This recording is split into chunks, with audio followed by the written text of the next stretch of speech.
Welcome to Means of Grace, a podcast produced by the Western North Carolina Conference of the United Methodist Church.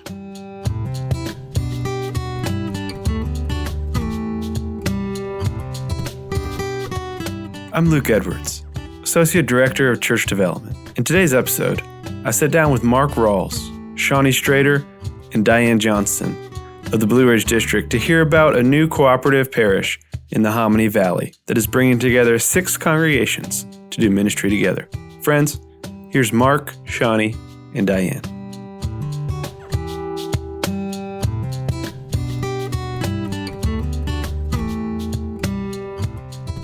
Mark, Shawnee, Diane, welcome to the podcast. Thank you. Thanks. Good to be here. Mark and Shawnee, would you all start by introducing yourselves and tell us how you ended up at the Blue Ridge District? Sure. I'm Mark Rawls, and I was appointed almost exactly 1 year ago, appointed by Bishop Leland. And this was an appointment that felt very much at home for me. My second and fifth pastoral appointments, I think that's right, were in the Blue Ridge District.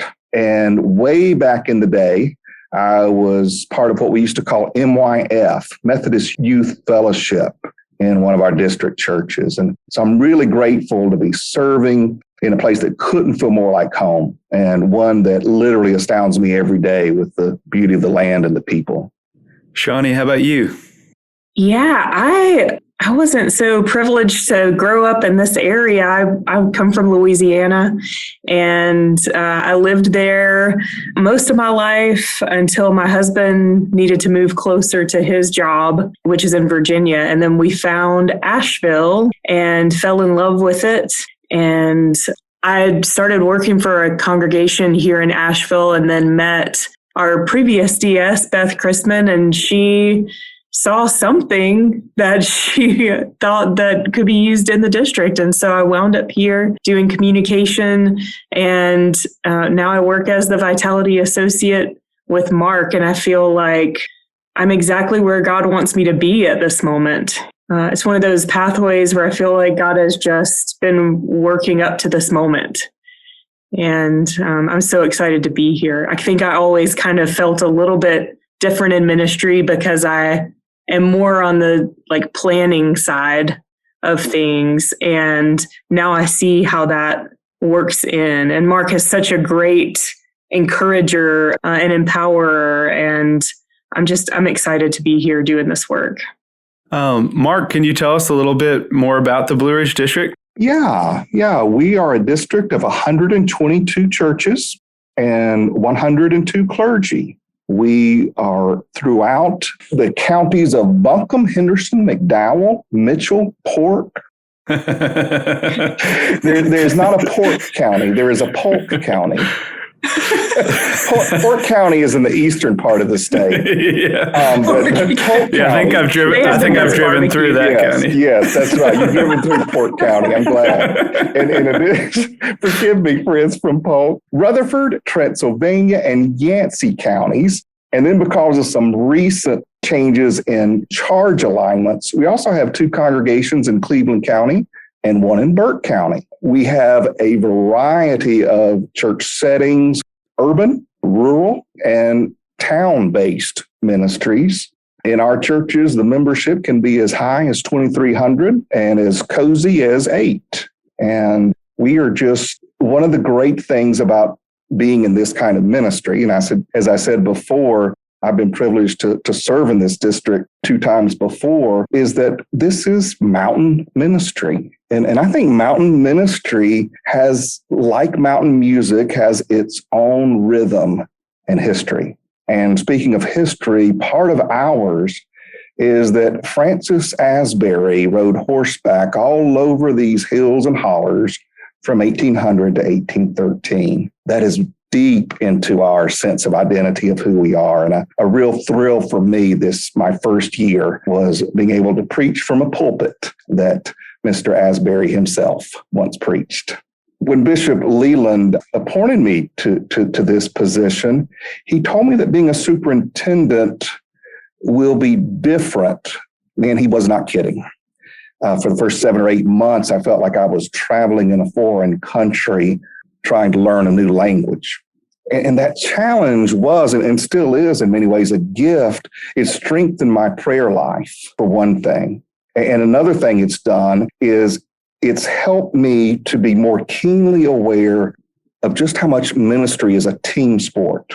A day doesn't go by that I don't reach out to Shonnie or Ruth Capley, our district administrator, or one of my friends on the cabinet for advice, encouragement, or prayer. And I'm so grateful for that awareness of how much we as pastors need each other and need to feel the connection, as we sometimes say, really is dramatically changing my understanding of ministry and my sense of calling. And it's pretty directly connected to what we're going to talk about here today. My first few months, being a pilgrim in a new land, I spent a lot of time listening.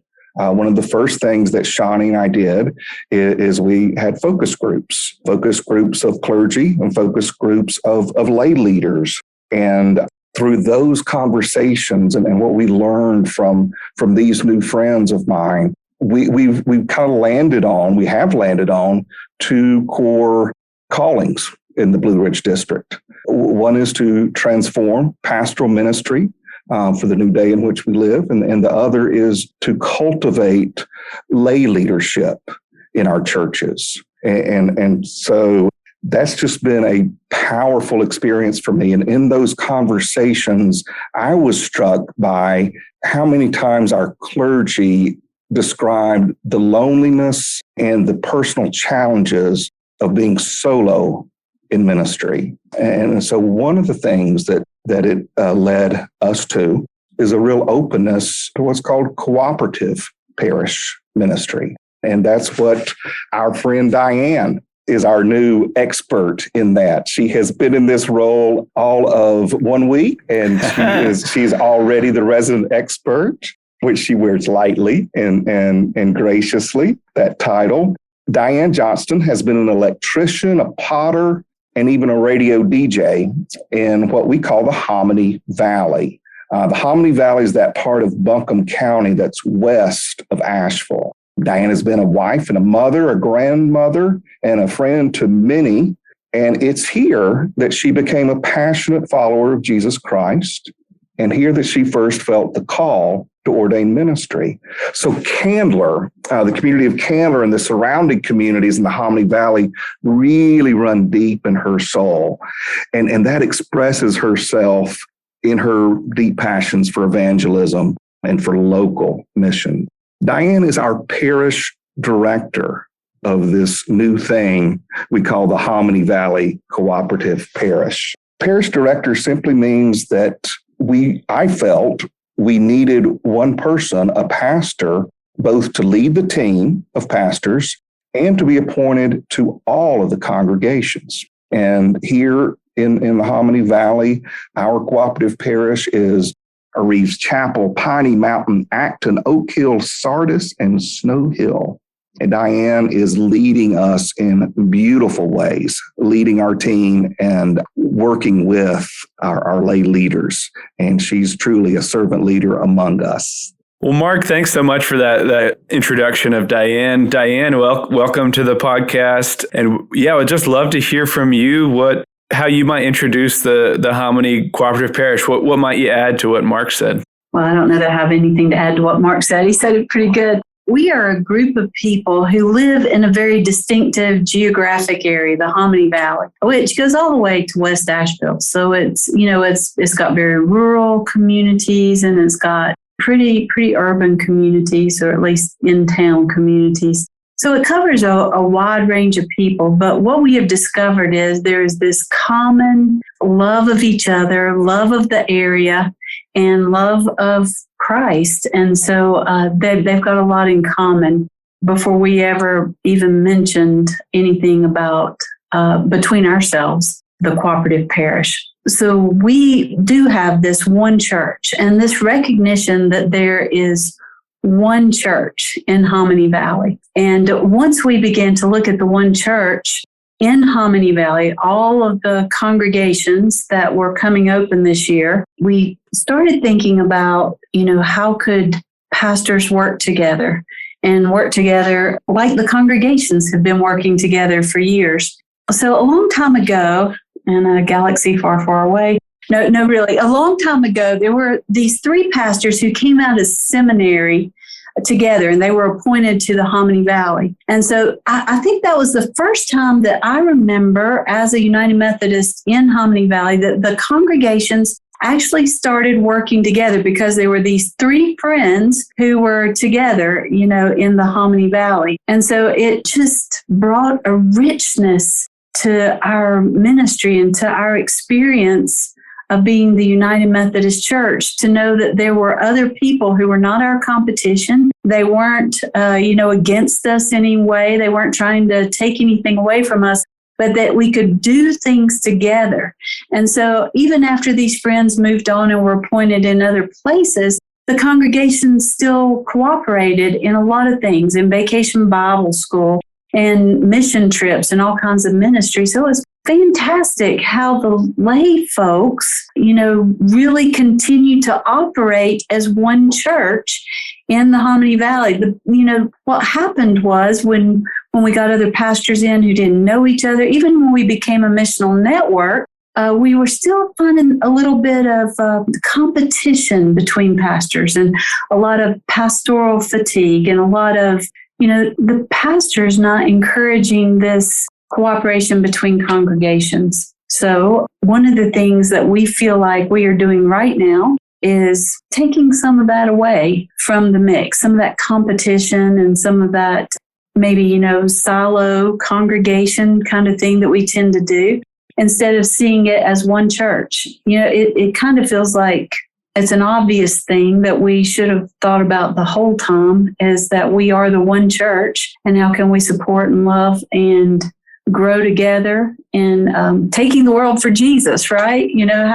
How do we do that? Well, we feel like it's time for the pastors to come on board with what the congregations are already doing. How has that looked recently? What is that cooperation, that sense of that building that one church identity? What does that look like? Yeah, in the recent months, the past year. Yeah, the funny thing is, or maybe it's not funny, maybe the deeply theological thing about this is how Spirit-led it's been. This began for me with a lot of prayer and conversation with Shawnee and then Diane. And we have been emboldened. I guess I've been emboldened in ways that I didn't expect to speak into this emerging vision, because the lay people that we've gathered together from the 6 churches have just been unbelievably encouraging, open, and supportive of this. Our first meeting, Diane and I gathered the members of the 6 different pastor parish committees. And, I thought maybe half a dozen would come, and we filled up our conference room and brought in extra seats. And the energy in that space was just electric. There was not one question that was not a question of encouragement and really permission giving to do what was already beginning. And then we had a little charge conference, because we always have to reset pastors' salaries at this time. And for that, we invited all the members, of course, of the 6 churches. And the same thing happened. You could just feel the spirit in the room, the openness of the folks who were talking about this with us was just outstanding. One of the most fun things we did was we played Pastor Jeopardy. I got to be Alex Trebek. We asked our 4 pastors nosy questions about themselves and their passions and ministries. And there was just a lot of laughter and a lot of energy to just say, let's do this. I remember one woman, it almost made me cry afterwards, because she came up to me right after the church conference was over. And she said, Mark, I hope we're up to this. I hope we, the people who are here, are up to this challenge. And I just wanted to hug her, because it was like just asking that question shows how prepared, how the Spirit has prepared this community of people who's already, as Diane says, have been in ministry together in profound ways for a decade at least. And that's just been the Spirit is let's go and let's try this together. Yeah, I get a sense talking to some of our rural congregations or congregations that are close to other congregations, that there's a desire for more cooperation, a kind of sense that we should be doing more together. We're so close to each other. But then there's also a hesitancy of kind of maybe losing that church's identity or losing a building. Or I just wonder what do you do? What do you say to that kind of hesitancy? How does that, what would you say to that? Well, I'll let Diane jump in because that's something that she is going to continue to be addressing throughout this first year and beyond. I'll just add that the beautiful thing about a cooperative parish model is that you have congregations sharing ministry, sharing mission to the same communities, same local area, but they're not giving up their history. They're not giving up their identity. They're not giving up, unless they just feel called to, their buildings. I mean, and so it's a beautiful both and, where it's deeply shared ministry, even deeper than we often experience on charges. These are truly sister churches, but the sister churches, like sisters in a family, have their own history and their own identity and their own personality. And we believe that that's not going to be sacrificed in any way. It's going to be enhanced. Well, coming out of a year of pandemic, for all of the smaller congregations that were looking at new appointments this year in the Hominy Valley, there's a lot of shock, a lot of grief. We've lost a lot of members, through the illness and through other things. And so one of the things that we found in common was how much we want each one of these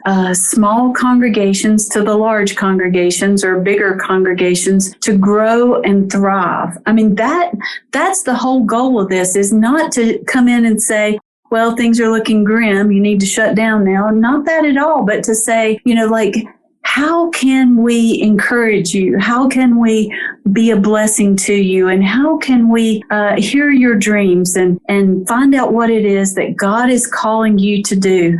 And so this empowerment of the congregations to be and to do and to follow Christ in order to thrive, it's not over. And so the life of the church is not coming to an end just because the culture's changing or because the pandemic happened or because, people are getting older in our congregations. The next phase of the church is getting ready to start, and we want to be on the front row for that. Right. And Diane, how is the relationship work between you and the other pastors in the cooperative parish? Well, we're a team, and one of the great things that's happened recently is the Bishop's Leadership Initiative. So a lot of us have been through that and realize, how differently and now can celebrate how differently we are gifted. So what we all do is we bring our parts to the table, and we truly work as a team. We meet together, we plan together, we preach together.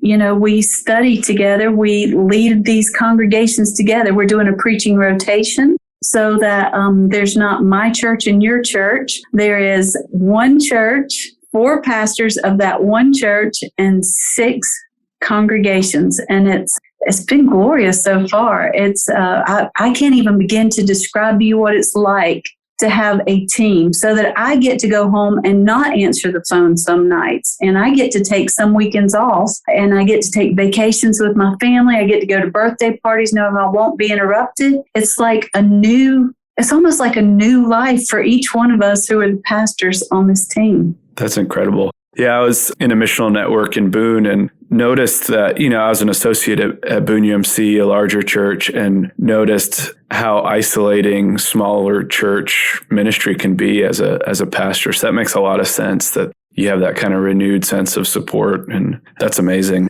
Can you tell us a little bit more about the preaching rotation? So does everybody change a church every week? What's that look like? Or congregation, not church? We're still working on that. We are starting out. So each congregation and each charge has a different pastor who's assigned for administrative and congregational care. And so the first few weeks they get to stay in that one charge that they're assigned to. And then we were going to begin a weekly rotation. So each pastor preaches 3 times during the month and is off 1 week in the month. So, we are listening to the congregations. They're pretty excited about it. They don't have to just have one person all the time. And we are also listening to make sure that this is going to, benefit the congregations and the whole entire church, to know all the pastors. So if we share this emergency phone at night and a call comes in, emergency for a family, we want to make sure that every single pastor knows every person in that congregation. And so we just felt like this preaching rotation needed to include each of us knowing the congregations. We're hopeful this is going to work out. Mark, I wonder how you see the Cooperative Parish in Hominy Valley kind of fitting into your district's 2 major focuses, the transforming pastoral ministry and cultivating lay leadership. Yeah, I'll start with the second one, with cultivating lay leadership. One of the great questions at the end of our charge conference was addressed to me and was, where do you hope this will go? Where do you want this to go? And what do you want this to look like in a few years from now? And thankfully, the Holy Spirit stopped my tongue before I started painting some portrait. And I realized, I don't know what this is going to look like, because this is your cooperative parish, I said, and it will look like what you feel called to do and what God brings out of the people and the congregations here. And so this is, we believe, a lay-led movement. For transforming pastoral leadership, I go back to one of our listening sessions when I was just beginning this position. And this was on Zoom, so you could see everybody's face close up, when they spoke. And 2 of our pastors are Kevin Bates and Kevin Miller, and they're co-pastors in a new church start. And they were just, somehow the conversation was directed where they were sharing how much they love being co-pastors, how different it feels than other ministry experiences they've had before. And I must have had 12, 14 different conversations with clergy after that meeting, after that district meeting, saying, I want some of that. I want to feel some of that. And so it really opened up this hunger that we're all feeling. And that's exciting. And once again, Spirit-led. Have y'all, I know it's fairly new, but have y'all experienced any challenges yet? Ones that you could share in a podcast? Oh, Diane, tell them about the 2 congregations that feel like, oh no, we're being split apart, but how they're re-envisioning that challenge. So there were 2 congregations who were on a charge together that in reassigning charges got split apart. And there were some laity that were expressing concern to their leadership, their lay leadership, about that, they're tearing us apart and we're not going to be together. And they worked it out together that they actually weren't being split apart, even if they had different preachers assigned to their charges, that they still loved each other, they were still going to work together, and that they were going to teach the rest of us how to do that. It was just so encouraging, Yeah, that's fantastic. Yeah. Do y'all have any other stories of collaboration, of cooperation that you've seen so far? I would love for Shawnee to just speak to a little bit some of the investments that the district is making in training that we believe will foster lay leadership in the cooperative parish. Shawnee, if you would mind sharing a little bit about what is about to happen in the cooperative parish. There are 2 main trainings that are coming up, and one is more directed toward the pastoral team, and the other one is directed more towards helping laity be empowered in these congregations, not churches. And so the first one is one that I've had the opportunity to be trained in, which is the top method of facilitation. And so the pastoral team is going to be trained in this method, which really focuses on building consensus and helping all voices to be a part of the conversation. So the hope is that as planning goes forward, it won't just be put out there by the pastor, these ideas about what it's going to be, but the whole congregation would play a role in dreaming and visioning for the future of this cooperative parish and in building strategy to get there and implementation plans. They'll be a part of everything. When there's an event, we'll be able to hear all the voices about what that event could look like. And so that's one of the training opportunities that's going to happen in October. And the second one is also really exciting. And we just got the okay this morning, the approval this morning to continue with it, continue planning it. And that is a storytelling workshop for laity from all of these charges. So in starting to put together that schedule of preaching, Diane is so wise. We were talking about involving laity in that scheduled rotation. And how are we going to do that? Because Diane, you told me there were people at Snow Hill who want to be able to tell their story, but don't know how. There's a storytelling institute called the Multi-Faith Storytelling Institute. They're based in Washington, D.C., and they're going to send 3 coaches to help us with this storytelling workshop. So we'll have 3 people from each congregation take part in learning to tell about what God is doing in their lives. And then the hope is that in January, they'll be able to go on the rotation and go to all 6 churches telling these stories about what God is doing in their lives. And it is so exciting. It's so exciting to think about. I think Diane and I get to sit in on that, and I can't wait. We're going to have a big feast at the end and just hear all of these stories and then kind of send people out, incredible. Right? Shawnee, what else are you excited about this cooperative parish? What else excites you about it? To be honest, what excites me about it is that I feel like this is what the church looks like. I just grew up in a very different way, and I always had this longing within to be part of something that looked like the church coming together, because I feel like that's what we hear Jesus talking about. Jesus had the opportunity to pray, and he prayed, "Let them be one as you and I are one." And to me, this coming together of congregations and putting aside anxiety over the things that you were talking about earlier, about what's mine and what's yours, and how do we use everything properly, putting away all of those things and really thinking about how we can love each other well in this one area, and how we can reach our community and how we can be a part of the community connected. That's what excites me. I want to be a part of that. And I want to be able to meet those people who are asking me. I met someone the other day.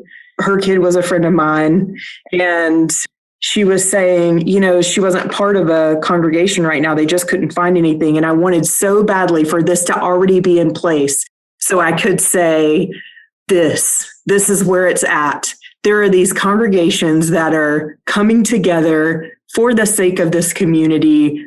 Here you go. Let me introduce you. And I can't wait to be able to do that. Would you all have anything else to add about the cooperative parish and about the ministry that's happening in Hominy Valley?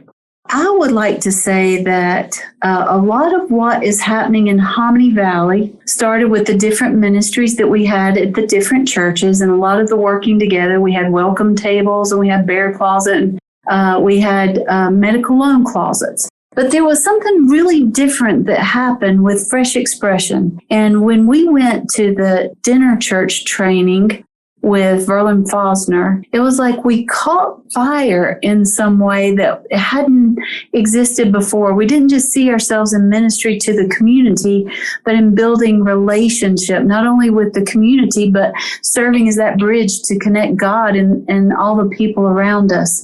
And I think that that's the desire for Hominy Valley, not just the clergy wishing that for the community, but also every congregation that we are present in. We hear that over and over again is, how do we connect people in our community with God and also, with us? How do we build relationship to people that just keep giving us the hand. It's just like, church, nope, no, thank you. And so like through that training, through the dinner church training, we started building incredible connection with the community out in the congregation that I was serving. And so the hope that we can do that in multiple places and grow the strength of our relationship and our ministry to the community, a lot of people that we have never seen in a church building, is very exciting. And it's one of the things this cooperative parish, we hope, will be one of the primary missions of it.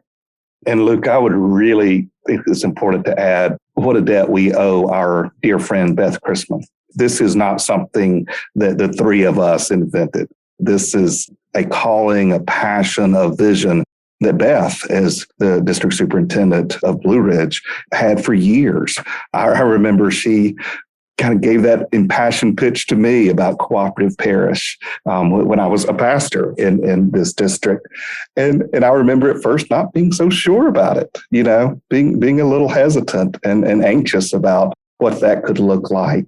But my experience in team ministry and the hunger for being in ministry together, both as clergy and lay, and watching the East Rutherford Cooperative Parish, which Beth, of course, helped establish. All of that has really just opened up a new level of passion for me with this.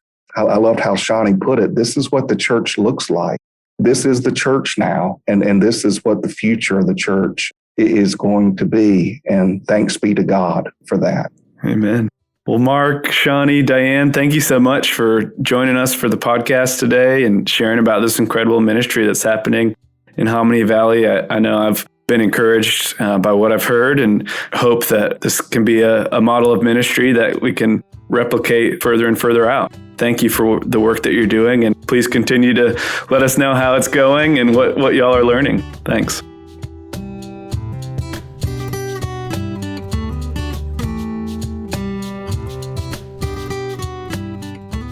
Thank you for listening to Means of Grace, a podcast produced by the Western North Carolina Conference of the United Methodist Church. We hope you enjoy listening to these podcasts and use them as a way to stay connected to our community. Remember to subscribe to Means of Grace for free on Apple Podcasts, Spotify, or wherever you get your podcasts. Please leave us an honest rating and a review. It helps others find this podcast. Follow the WNCC on Facebook, Instagram, and Twitter at WNCCUMC. Once again, that's at WNCCUMC. Means of Grace is produced by the Western North Carolina Conference of the United Methodist Church and Andy Go of Gojo Studios.